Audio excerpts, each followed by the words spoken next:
It's 3:15 p.m. The front door opens, a heavy backpack hits the floor, and the sight of a slightly broken graham cracker triggers a full-blown, weeping collapse on the kitchen tiles.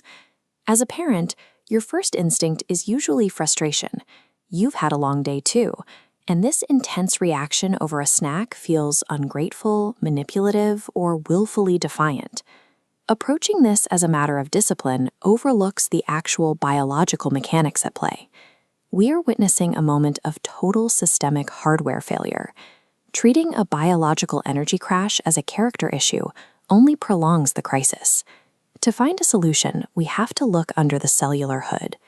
The human brain accounts for only about 2% of body weight, but it burns through a massive 20% of our daily energy supply. That power is generated by mitochondria, the microscopic cellular engines that convert food and oxygen into the specific metabolic energy required to run cognitive functions. A typical school day requires a massive sensory load, navigating complex social dynamics, focusing on difficult math, and processing cafeteria noise rapidly drain these cellular batteries. When that reserve drops to critical levels, the brain makes drastic choices to conserve power for basic survival. Afternoon exhaustion is a measurable state of severe metabolic depletion that alters how the brain operates. The most energy-hungry region of the brain is the prefrontal cortex. This is the air traffic control center responsible for logic, patience, and impulse control, what scientists call executive function. Children are not born with these skills. Executive function is a biological capacity that takes decades of physical brain development to fully mature. This chart shows executive function proficiency building into adulthood. Notice the early childhood curve.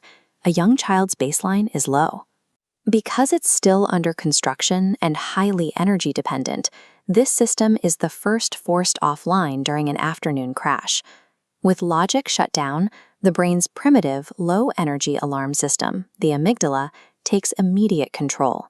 In this state, it misinterprets minor inconveniences as acute physical threats. That screaming over a broken cracker is the biological alarm sounding from an empty metabolic battery. Attempting to reason with or verbally discipline a child in this state is physically impossible. Their logical hardware is entirely unpowered. Instead, the adult must practice co-regulation. You act as an external nervous system, lending your own calm state to the child to initiate a reboot.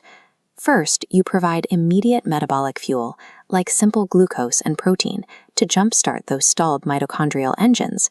Second, you radically lower external sensory load.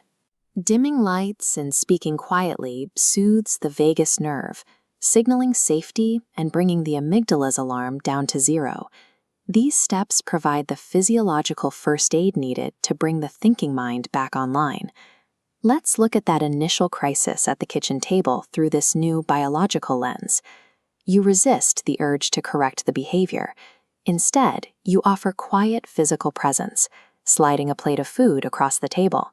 You replace anger with the realization that you are managing a temporary biological deficit rather than a permanent character flaw. As the physical environment proves safe and the required metabolic fuel is finally consumed, the child's nervous system slowly downregulates. Mastering the after-school meltdown requires the wisdom to understand that you cannot reason with an unpowered machine. If this felt useful, there's a simple activity sheet you can do with your child tonight. The link is in the description. If you want to understand your child's brain a little better every week, we make one of these for you. Subscribe, and we'll see you next time.